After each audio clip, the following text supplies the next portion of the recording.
রামপ্রসাদ,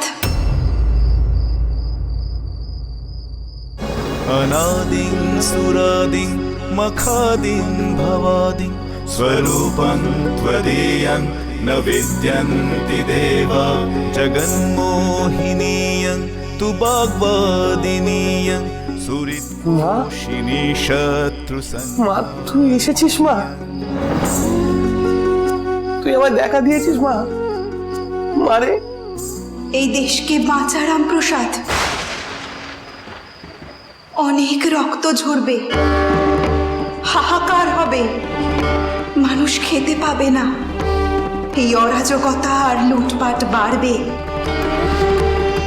এই সর্বনাশ তুই হতে দিস না প্রসাদ, এই সর্বনাশ তুই হতে দিস না। মা, মা তুই এসব কি বলছিস মা? মা, তোর চোখে জল কেন মা?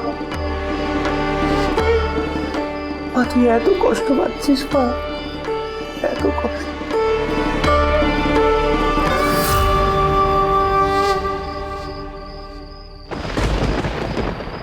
মা, মা তুই কই চলে গেলি মা? মা, মারে, মা তুই কোথায় চলে গেলি মা? মা বল না, তুই কোথায় চলে গেলি? তুই কিসের নির্দেশ দিলি মা? বল না, আমি তো কিছুই স্পষ্ট করে বুঝতে পারছি না। কি নির্দেশ দিলি মা? কি নির্দেশ?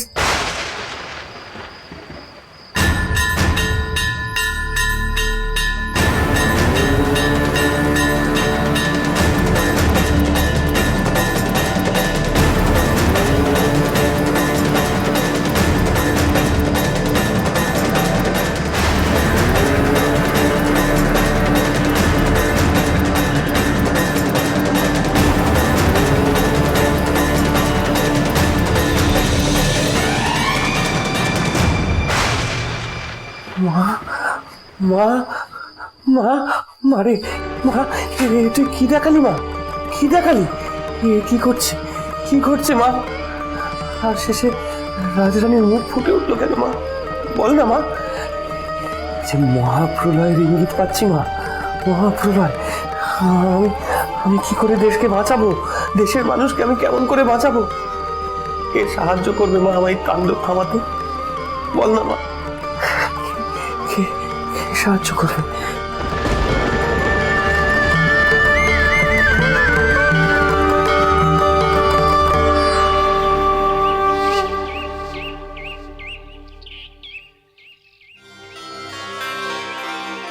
রামপ্রসাদ ঠাকুর ঘরে আছেন? কে কে কে কে গো?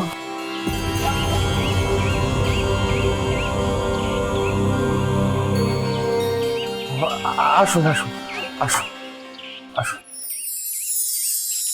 প্রণাম ঠাকুর, আমি নাটোর থেকে আসছি। নাটোর? রাজরানী? রাজরানী আপনাদের পাঠিয়েছেন? তিনি কেমন আছেন এখন? তিনি ভালো আছেন ঠাকুর। তিনি সিধেও পাঠিয়েছেন আপনার জন্য। পাইক রেখে দাও ওখানে। ও বাবা, এত কিছু কেন গো? এইসব রাজরানী পাঠিয়েছেন আর বলেছেন আপনি যদি কৃপা করে একবার নাটোরে এসে আপনার পায়ের ধুলো দিয়ে যান তাহলে বড় ভালো হয় ঠাকুর। ঠাকুর, রানীমা কিছু উপদেশ চান আপনার কাছে। আপনার অনুমতি হলে আমি বাইরে অপেক্ষা করতে পারি ঠাকুর। মা,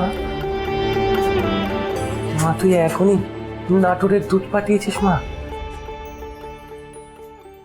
বুঝেছি, তোর সন্তানদের মেলানোর ছল আমি বুঝেছি মা, বুঝেছি। তোর এই ছেলে বুঝতে পেরেছে মা তুই কি চাইছিস। আমি তোর ইশারাই শুনবো মা। এই যে হাহাকার, অরাজকতা, লুটপাট, এই নিয়ে আমি রাজরানীর সাথে কথা বলবো মা, কথা বলবো। যত দ্রুত সম্ভব আমাকে নাটোর পৌঁছতেই হবে মা, আমাকে পৌঁছতেই হবে। মা,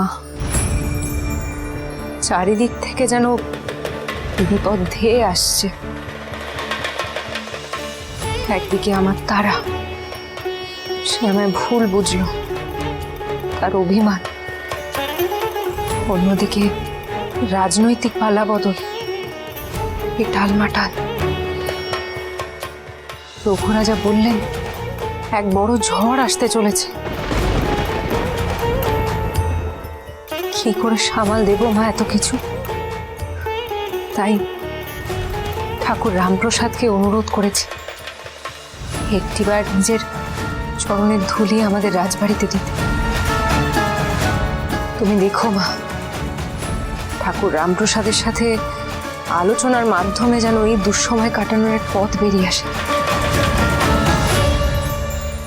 সব থেকে বেশি চিন্তা আমার তারাকে নিয়ে মা। আমার ছোট্ট মেয়েখানা কত অভিমান করেছে বলো, আর মনের অবস্থা একেবারেই ভালো নেই মা। তুমি পারলে পুরো অভিমান ঘুচিয়ে দিও মা। আমার বড় কষ্ট হচ্ছে আমার তারার জন্য। আমার শেষ নিঃশ্বাস অবধি আমি কোনোদিন তারার খারাপ চাইবো না, এ কথা তুমি জানো। আশীর্বাদ করো।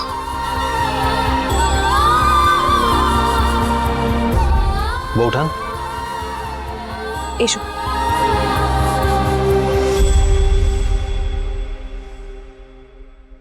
না,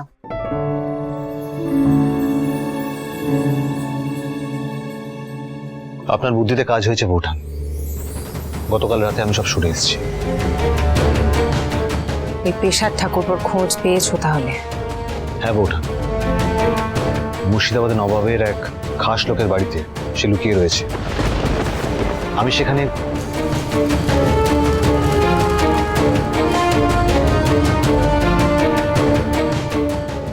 আমি জানতাম, জানো তো সত্য ঠাকুরপো, ওই পাপিষ্ঠর এত সহজে মৃত্যু হবে না, তা আমি জানতাম। বলেছিলাম না, গা ঢাকা দিয়ে লুকিয়ে আছে কোথাও।